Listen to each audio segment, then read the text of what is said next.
You're listening to The Jacob Valk Show. He's breaking down the latest and greatest in sports as only he can. Follow him on Twitter at RealJacobValk. Here he is, Jacob Valk. Hello,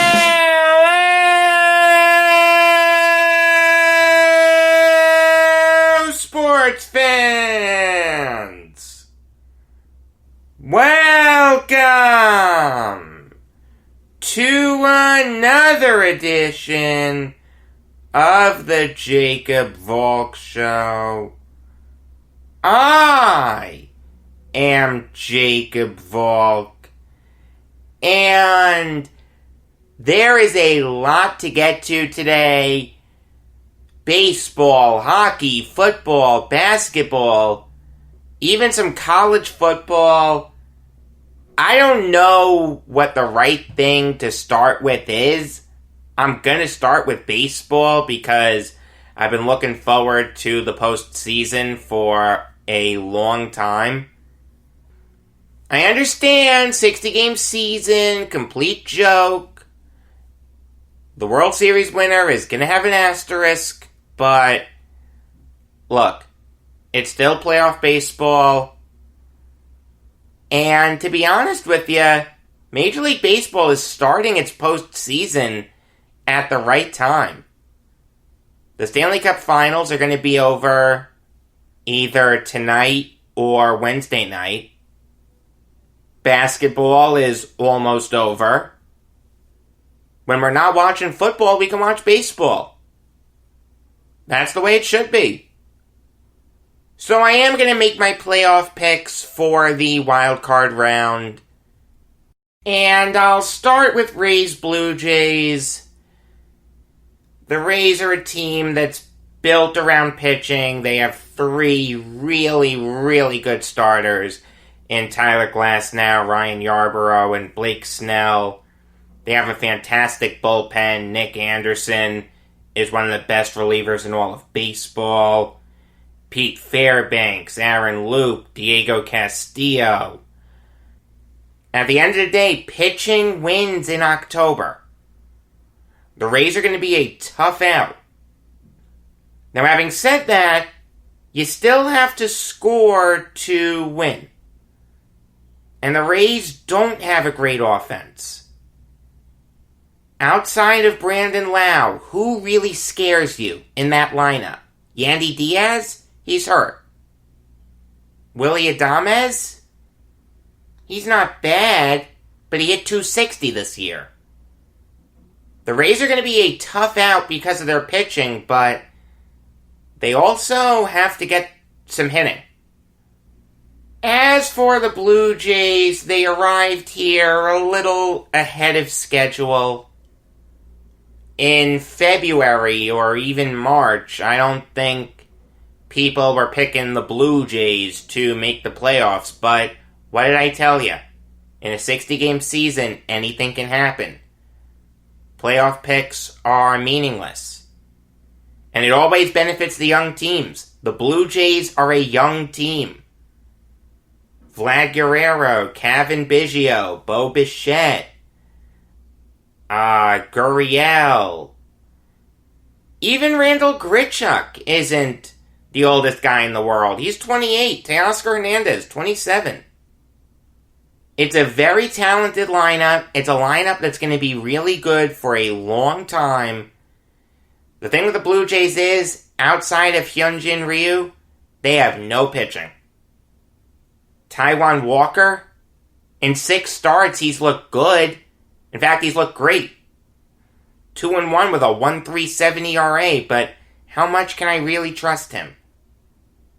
The bullpen is solid. Anthony Bass, Rafael Dolis, AJ Cole, former Yankee, Ryan Borucki, Tom Hatch. It's not a bad bullpen, but good luck getting elite to him. This is not a good matchup for the Blue Jays They're not going to be able to hit the Rays pitchers. The Rays are going to be able to roll out their three big guns. I'm going to say that the Rays sweep the Blue Jays. And keep in mind, each series in the first round is best of 3. After that, it's the normal format. The division series, so best of 5, and then the championship series and the World Series. So, best of 7. Moving on now to Indians, Yankees, and the Indians had to deal with some strife to get here. Mike Clevenger and Zach Plesac acting like idiots. It even resulted in Clevenger being traded. Only the Indians could trade a player like Clevenger and really not have it affect their pitching that much. Their pitching depth is still incredible. Shane Bieber, Carlos Carrasco, Zach Plesac, Tristan McKenzie. It doesn't get much better than that. The bullpen is solid. Brad Hand, James Karinchak, Nick Wittgren. Oliver Perez is having a good season. Cal Quantrill has played well. They're similar to the Rays in the sense that they have great pitching, but they really don't have anyone that scares me that much in the lineup. They have Jose Ramirez. Ramirez scares me. Franmil Reyes scares me. But after that, is there anyone else? Cesar Hernandez? Francisco Lindor? You still have to respect him because of who he is, but he only hit .258 this year. And when you look at this series from a Yankees perspective, they're a tough team to figure out. They're just so blasted streaky. One game they're scoring 11 runs, the next game they're getting shut out. And that's not hyperbole. They seriously did that this weekend. Which team is going to show up? The Bronx Bombers or the Bad News Bears? I'll say this. For the Yankees to have a chance of winning this series, they have to win Game 1. Garrett Cole has to go out there and beat Shane Bieber. I understand that Bieber's going to win the Cy Young Award, and he may even get some MVP votes. But this is the $324 million man. He is the ace. And he's had a great year too. 7-3 with a 2.84 ERA. 94 strikeouts in 73 innings. Incredible. He has to go out there and beat Bieber. If he doesn't, the Yankees will lose this series. As good as Tanaka is in the playoffs, Carlos Carrasco is better than him. And J-Hap has had a good season. He turned it around. I give him full credit. But whoever he's matched up against, whether it's Zach Plesac or Tristan McKenzie, Hap just isn't as good as them. Even if Garrett Cole can shut the Indians down, I don't really like the Yankees' chances in this series. They're too streaky for me to pick them confidently. It kills me to say it, but I'm going to say Indians in 3. Moving on now to Twins-Astros. And the Twins are a dark horse team for me. They have a lineup that, from the top down, can kill you. Miguel Sano had 13 home runs this year. Luis Ariz hit .321. Eddie Rosario and Byron Buxton both hit 13 homers. Nelson Cruz had 16. You throw one hanging slider and bam! Forget about it. When you look at their pitching, they may not have an ace, but they have quality starters up and down the rotation. Kenta Maeda, Jose Berrios, Rich Hill, Michael Pineda. The bullpen is very good. Taylor Rogers, Tyler Clipper, Tyler Duffy, Trevor May, Sergio Romo, Matt Whistler, Jorge Alcala, Caleb Thielbar. Even a guy like Cody Stashak has pitched well. They're going to be a tough out. And the Astros are not the team to do it. This has nothing to do with me hating the Astros. I just don't think they're a good team. The Astros were the only team in the American League to be under 500 and still make the playoffs. They finished 2 games under 500. And they still made it because they finished in second place in the AL West. I'm not a big fan of this new postseason setup. Assuming we see it again. There have been rumblings of that. Although I'll tell you what change I do like.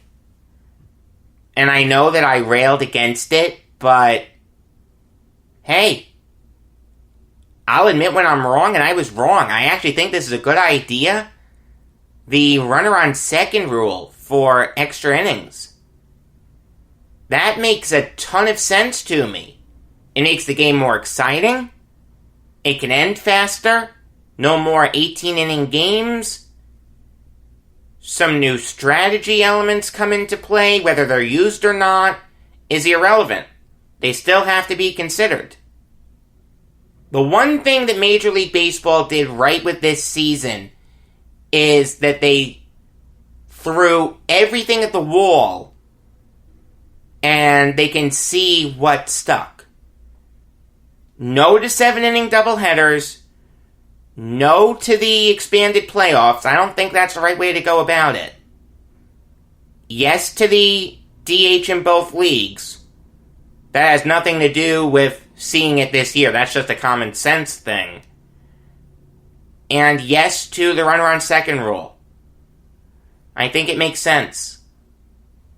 But back to the Astros, like I said, I don't think they're a good team. George Springer's really the only guy who scares me in that lineup. Well, him and Michael Brantley. Their pitching is really non-existent. Obviously, Garrett Cole with the Yankees, Justin Verlander out for the year with Tommy John surgery. The only pitcher who scares me there is Zach Greinke. The Twins can hit Greinke. I'm going to say this is a sweep for the Twins. The last AL series to talk about is Athletics White Sox. I give the Athletics credit. They're a young team. They seized the opportunity with this 60-game schedule, and they put together a really good season. Although I will say, they have no hitting whatsoever. Outside of Matt Olson. And even then, Olson hit 195 this year. No one in your typical Athletics starting lineup hit more than 250. How crazy is that? I mean, they got on base at a decent clip, but nothing fantastic. Out of 15 AL teams, they were 7th. Middle of the pack. Their rotation is solid. Nothing great, nothing terrible. Chris Bassett, Mike Fiers, Jesus Luzardo, who's going to be a really good pitcher in this league for a long time. Sean Mania, who I like. The thing that you love about the Athletics is their bullpen. They have a bunch of pitchers that can close. It's very similar to the Yankees bullpen. Liam Hendricks, Joakim Soria, Yusmeiro Petit, Lou Trevino, Jake Diekman, Jordan Weems.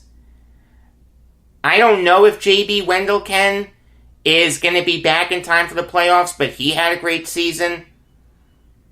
If the Athletics can bring a lead into the 5th inning, they're very tough to beat after that. As for the White Sox, they're a really fun team to watch. Really exciting players. Jose Abreu, Nick Madrigal, Tim Anderson, who nearly won the batting title, Eloy Jimenez, Luis Robert, Edwin Encarnacion. The pitching is insane. Lucas Giolito, Dallas Keuchel, Dylan Cease, Dane Dunning.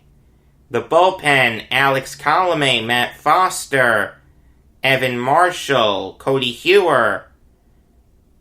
I like the White Sox this year. I think they're a really fun team to watch.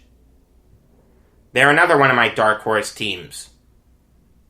And I gotta tell you, I don't like how the Athletics match up in this series. Like I said, they're built on getting leads late. I don't think you're going to do that against the White Sox. I think their starting pitching is too good. I think their bullpen is too good. This is going to be a very competitive series. It's going to be an exciting series. I don't see any blowouts coming. But I think the White Sox have it. I'm going to say White Sox in 3. One other thing that deserves to be mentioned before I get into the National League. These games will not be played in bubbles. The bubbles start in the division series. For this round, the wild card round, all games are played at the higher seeds' home ballpark. So no games will be played at Yankee Stadium. They're all being played in Cleveland. No games are being played in Houston. They're all being played at Target Field. Etc., etc. But moving on to the Dodgers-Brewers series. The Dodgers were the best team in baseball all year.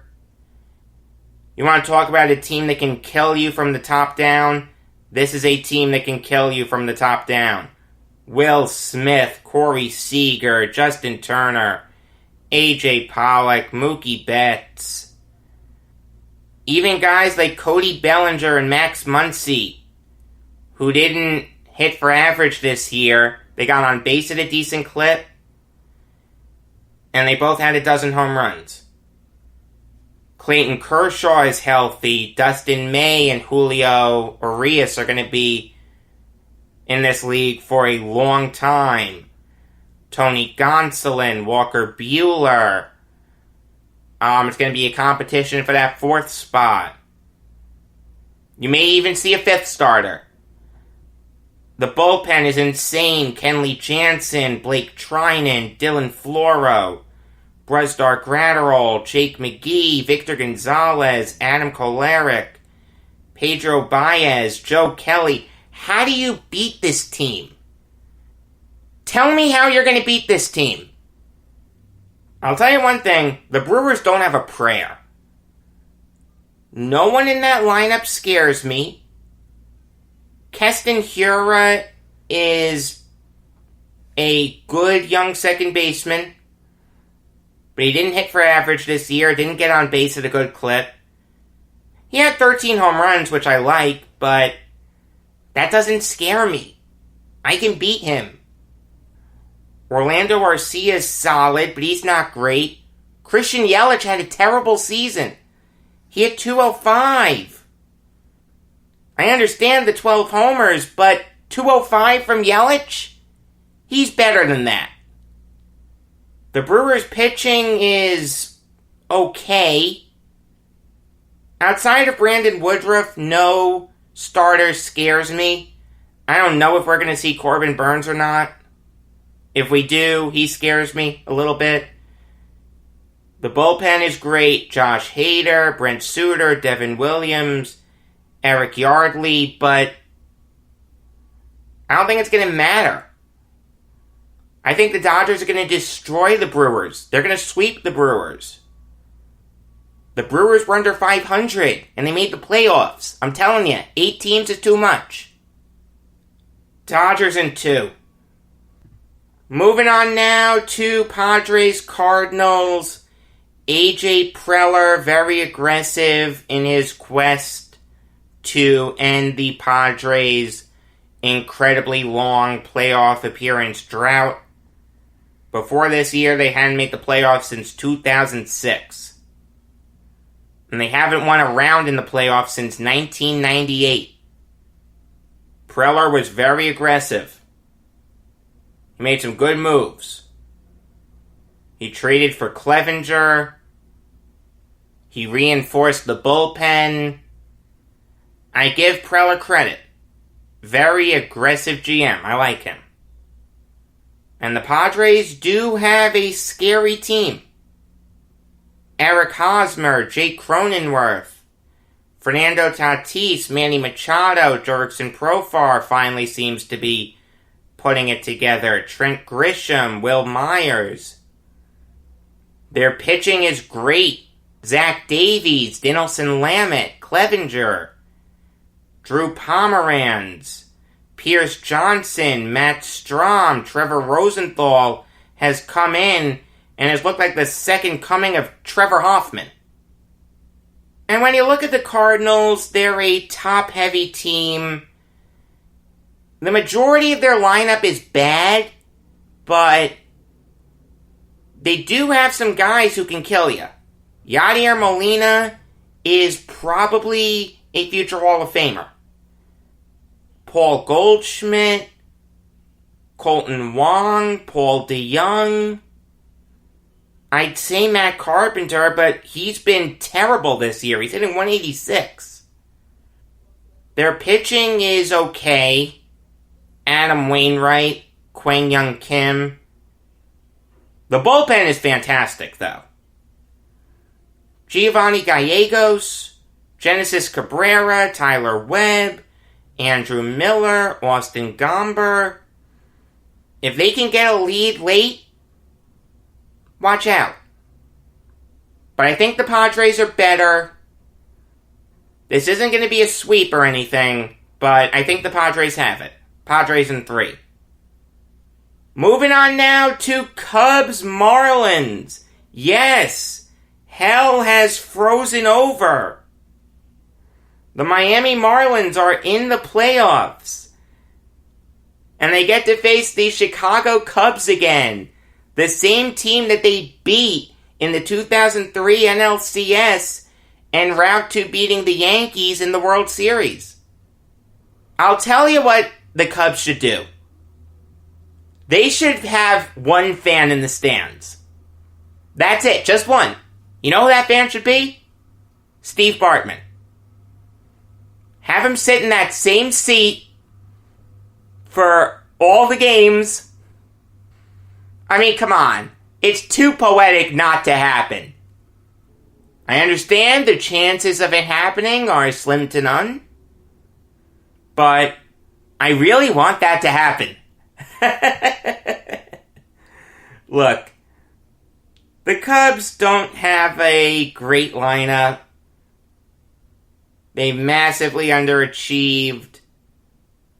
Anthony Rizzo and Kyle Schwarber hit for power, but they didn't hit for average. Jason Hayward put together a solid season, so did Ian Happ. Chris Bryant was non-existent. Same thing with Javier Baez. And the Cubs pitching is good, but it's not great. Kyle Hendricks, Yu Darvish. Outside of them, no one. The bullpen, Jeremy Jeffress, Ryan Tepera, Dan Winkler, Jason Adam. That's probably it. This is not a good Cubs team, a far cry from the 03 team. And when you look at the Marlins, they're a scary team. Both times they've been in the playoffs, they've won the World Series. That is a fantastic winning percentage. I mean, they're a young team, and what did I tell you about young teams? They're going to thrive in this 60-game season. I was right. Jesus Aguilar, John Birdie, Miguel Rojas, Brian Anderson, Corey Dickerson, Starling Marte, Matthew Joyce, Garrett Cooper. Look, maybe they're not the youngest guys in the world, but they don't have a lot of mileage. None of those guys really have lengthy MLB careers. A few do, but not all of them. Their pitching is where they're really young. Pablo Lopez, Sandy Alcantara, Sixto Sanchez, Daniel Castaño. Those are 4 really good young pitchers. The bullpen is solid. Brandon Kintzler, Brad Boxberger, James Hoyt, Richard Blyer. I mean, think about how the Marlins got here. And you can lump the Cardinals in with them too. Big coronavirus outbreak. Michael Hill assembles a patchwork roster, and Don Mattingly makes it work. I mean, it was funny, when Blyer was traded to the Yankees, I told my dad he was sentenced to death. He looked at me like I was nuts. I said he was traded to the Marlins. But these guys came together and played really well. And you know what? I think they can beat the Cubs. I don't think the Cubs are that great this year. Marlins in 3. Derek Jeter's vision is coming together sooner than expected. The last series to talk about is Braves-Reds. The Braves may have the best lineup in all of baseball. Travis d'Arnaud, Freddie Freeman, Ozzie Albies, Dansby Swanson, Adam Duvall, Nick Markakis, Marcell Ozuna, Ronald Acuna Jr. How are you beating them? No easy outs in that lineup, I'll tell you that. Their pitching is where they fall off a little bit. Outside of Max Fried, who could win the Cy Young, they don't have anyone great. Ian Anderson has had a good season, but you're asking a lot of him to be the 2 starter right away. Their bullpen is great. Mark Melancon, Tyler Matzek, Shane Green, AJ Minter, Grant Dayton, Chris Martin, Darren O'Day. But it's that lineup that I'm drooling over. And the Reds just can't match it. Joey Votto, Eugenio Suarez, and Nicholas Castellanos put together good seasons. They each had at least 11 home runs, but they also didn't even hit .230. Out of all primary starters, Jesse Winker led the Reds in average with .255. I mean, the Reds do have a great rotation. If any rotation is going to shut down the Braves lineup, it's going to be this rotation. Trevor Bauer, Luis Castillo, Sonny Gray, Tyler Mahle. The bullpen is solid. Raisel Iglesias, Lucas Sims, Amir Garrett. Tejay Antone has had a good season. I'll give the Reds a game, but I just don't think they can match the Braves in terms of talent. Braves in 3. Moving on now to the NBA. The NBA Finals are set. Heat, Lakers, LeBron going up against his old team. I'm not going to get into that series right now. I just want to put a bow on the 2 conference finals. Give the Heat credit. On paper, they were outmatched. I picked the Celtics to win this series. But what they did as a unit was incredible. They had 6 guys average double digits in this series. I understand that the Celtics technically had 5, but Gordon Hayward really didn't play a lot. He only played in 4 games. He really doesn't count. The zone that the Heat ran killed the Celtics. I mean, they couldn't hit the broadside of a barn. That's how terrible their shooting was. They only shot 34% from beyond the arc in this series. You know what they shot in the regular season? 36.5%. That may not sound like a big drop-off, but it is. Jimmy Butler playing great defense and taking a step back on offense so his teammates could show up. Bam Adebayo dominated this series.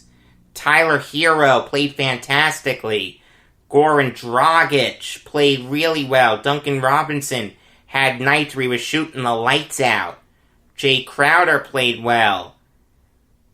I mean, the Celtics got production from their big guns, but ultimately, they were just no match for this incredibly well-rounded and well-coached Heat team. Tatum, Brown, Walker, and Smart all played well, but the bottom line is, the Heat were the far superior team in this series. And when you look at Lakers Nuggets, the vintage LeBron performance in Game 5 to send the Lakers to the NBA Finals, it's kind of poetic that in the same year that Kobe Bryant tragically passes away, that the Lakers are in the NBA Finals. I don't know if they're going to win it or not. I know who I'm going to pick, but I'm going to save that for Wednesday. I'll leave you in suspense. But what LeBron and AD did in this series was incredible. Davis averaging 31 points, LeBron nearly averaging a triple-double, 27 points, 10.5 rebounds, and 9 assists. Jamal Murray and Nikola Jokic played well, but they just couldn't match the Lakers' stars. That's what this series came down to. It wasn't the supporting cast as much as I thought it would be. The supporting cast did have an impact on this series. Dwight Howard was really good, so was Rajon Rondo. Alex Caruso had some moments. KCP had a good series. Kyle Kuzma was solid offensively. But the Nuggets supporting cast was better. Jeremy Grant is going to get a nice payday in the offseason.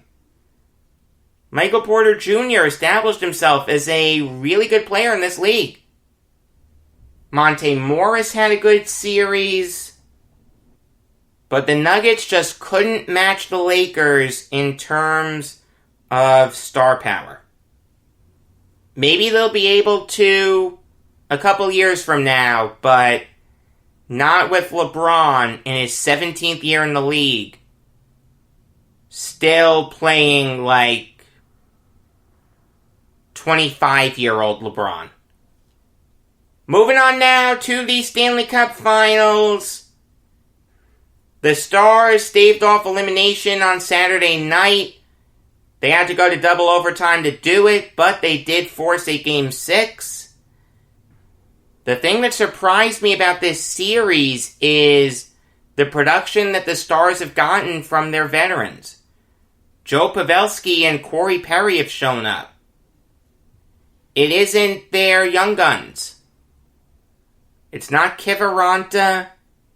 It's not Guryanov. It's the veterans that are showing up and they're leading. Give them credit. Anton Khudobin got his head screwed on straight.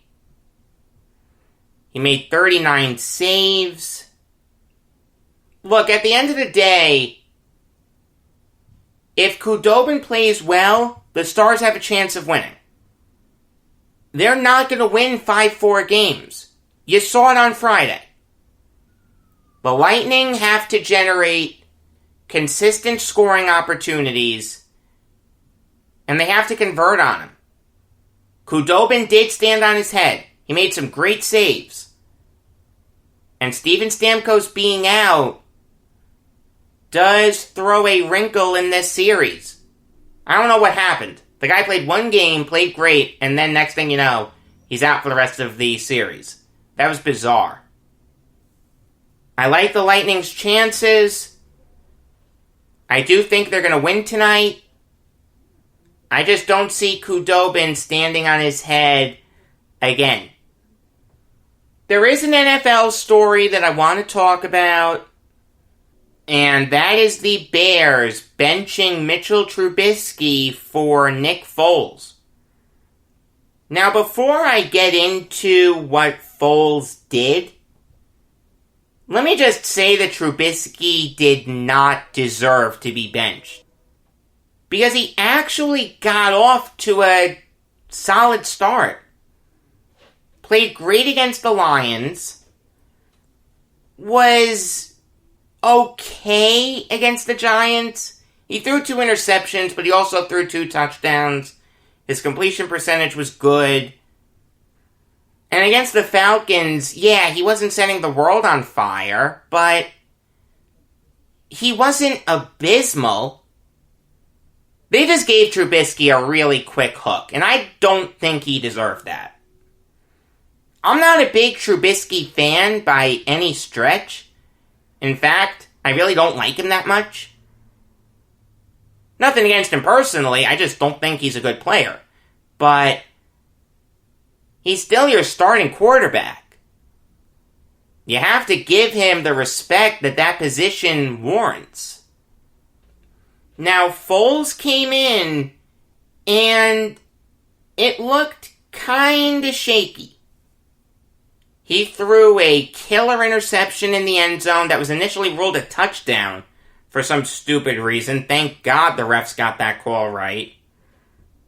When Darqueze Dennard got that interception, the score was 26-10 Falcons with 6.5 minutes left in the third quarter.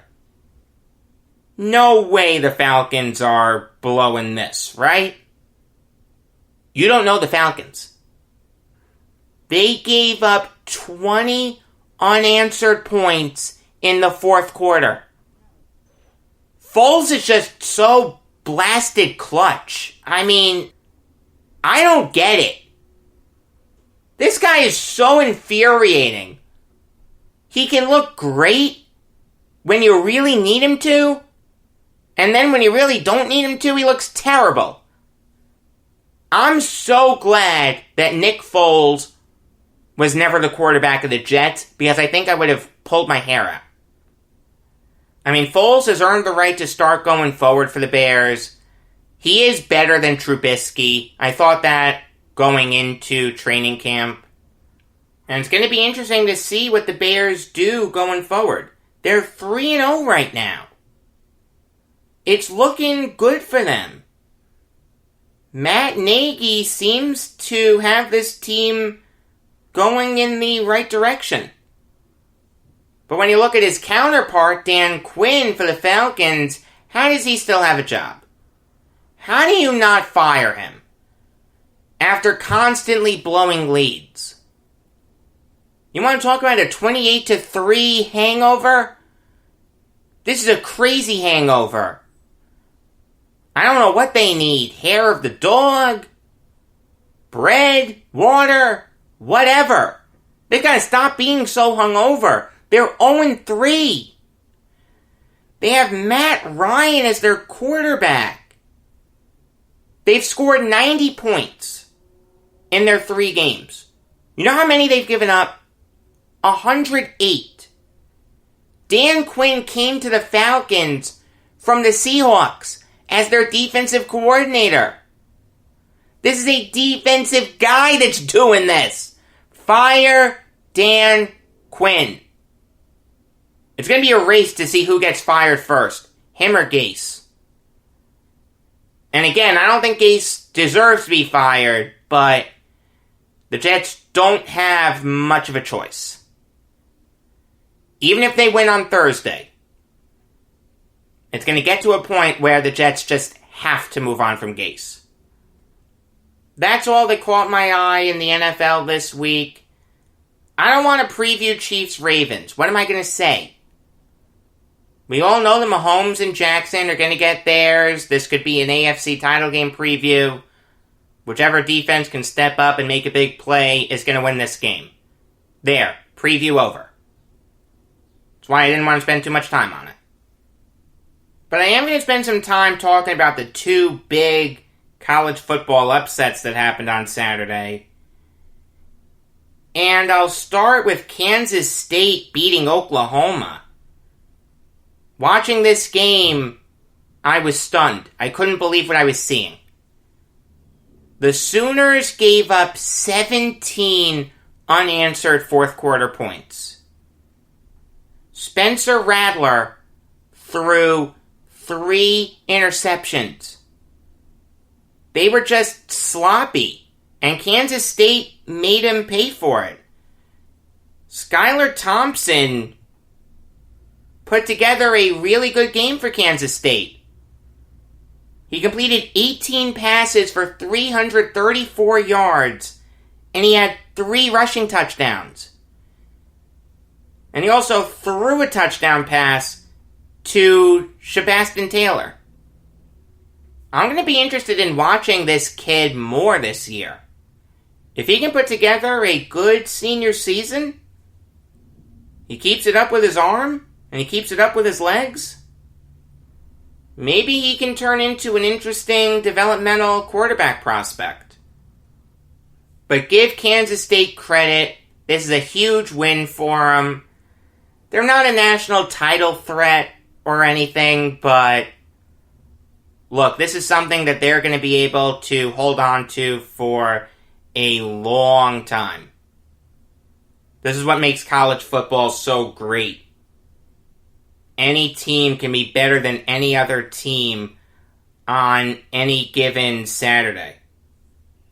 And that holds true for Mississippi State beating LSU 44-34. Where's Joe Burrow when you need him? That's a nice way to start the SEC title defense, right? A loss to Mississippi State. KJ Costello attempted 60 passes. He only completed 36 of them. That's not a great completion percentage. It's not terrible, but it's not great. You know how many yards he had? 623. The LSU defense got torched. They gave up 5 touchdowns. I mean, I'll tell you, outside of Ali Gay, no one showed up for LSU on the defensive side of the ball. It was incredible to watch. We all knew that Costello had talent. He did some good things at Stanford. But there's no excuse for him to throw for over 600 yards. I mean, you've got to be kidding me. LSU doesn't have Burrow to bail them out anymore. If their defense can't step up, there's going to be a major regression in store for them. New York Yankee show coming your way tonight. I'm going to put a bow on their season. Talk a little bit about Gary Sanchez. Some stuff like that. Nothing too serious. Regular episode of the Jacob Valk Show comes your way every weekday afternoon. Until next time, I am Jacob Valk saying, what paper did Ernie Hemingway write for?